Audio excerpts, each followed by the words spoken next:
Hello YouTube family, आप लोग कैसे हैं? आशा करती हूँ आप लोग अच्छे होंगे, स्वस्थ होंगे, मस्त होंगे, अपने अपने घर में अपने अपने परिवार साथ खुश होंगे। और देखिए गर्मी बहुत ज़्यादा पड़ रहा है, नवरात्र का महीना चल रहा है और हम लोग बहुत सुंदर सा माता रानी के भजन सुना रहे हैं। आप लोग सुनिएगा और सुन के गाना का आनंद लीजिएगा और बताइएगा कि हम लोग का गाना आप लोगों को कैसा लगा। बहुत बढ़िया, अपने समझ से तो बहुत बढ़िया गाना सुना रहे हैं, बहुत बढ़िया गाना हम लोग याद करके डाल रहे हैं दोनों बहन। आप लोग सुनिएगा, ढेर सारा प्यार दुलार आशीर्वाद भरपूर दीजिएगा प्लीज़ आप लोग का, और कमेंट करके बताइएगा। गाना फुल वॉच करके सुनिएगा, जब पूरा फुल वॉच करके सुनिए, क्योंकि गाना का सच्चाई जो होता है ना वो लास्ट में ही मिलता है। कि गाना जैसे आदमी गाता है, हर गाने में अर्थ मिलता है, ऐसा नहीं कोई गाना बेअर्थी नहीं होता है, सब गाना अर्थ में रहता है गाना का।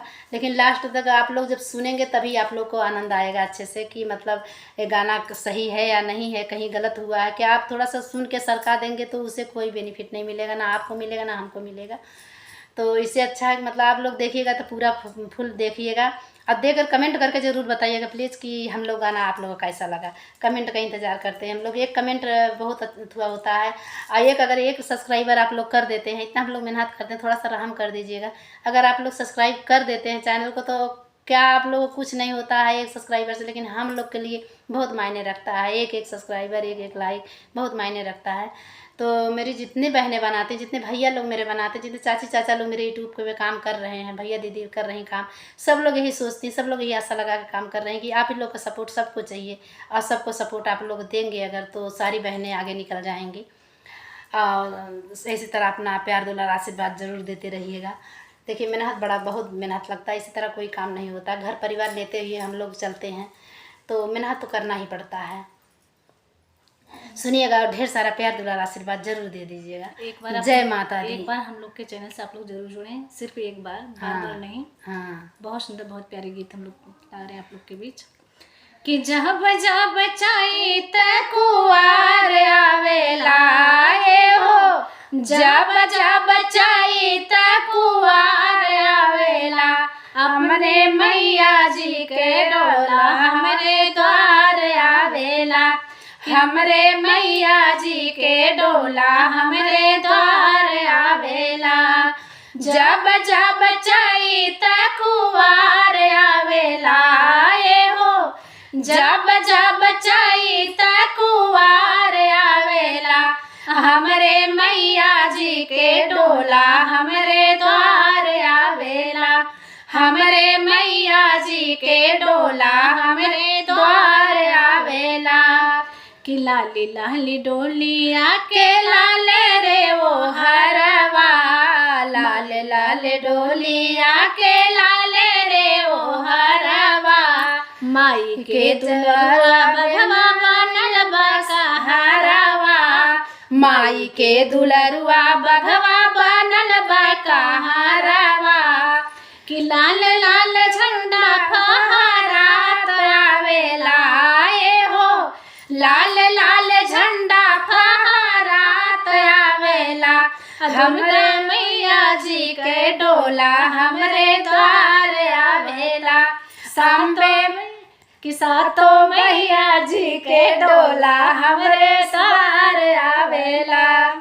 जब जब चाही त कुआर आवेला हो, जब जब चाही त कुआर आवेला, हमरे मैया जी के डोला हमरे द्वार आवेला, हमरे मैया जी के डोला हमरे द्वार आवेला।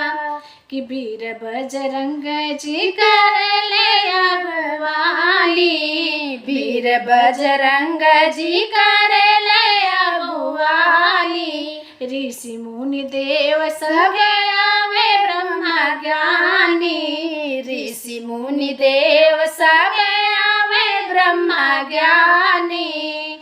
कि माई जी के बिना बाजत आवेला हो, माई जी के बीड़ा बाजत आवेला, हमरे मैया जी के डोला हमरे द्वार आवेला, कि देवी मैया जी के डोला हमरे द्वार आवेला, हमरे मैया जी के डोला हमरे द्वार आवेला।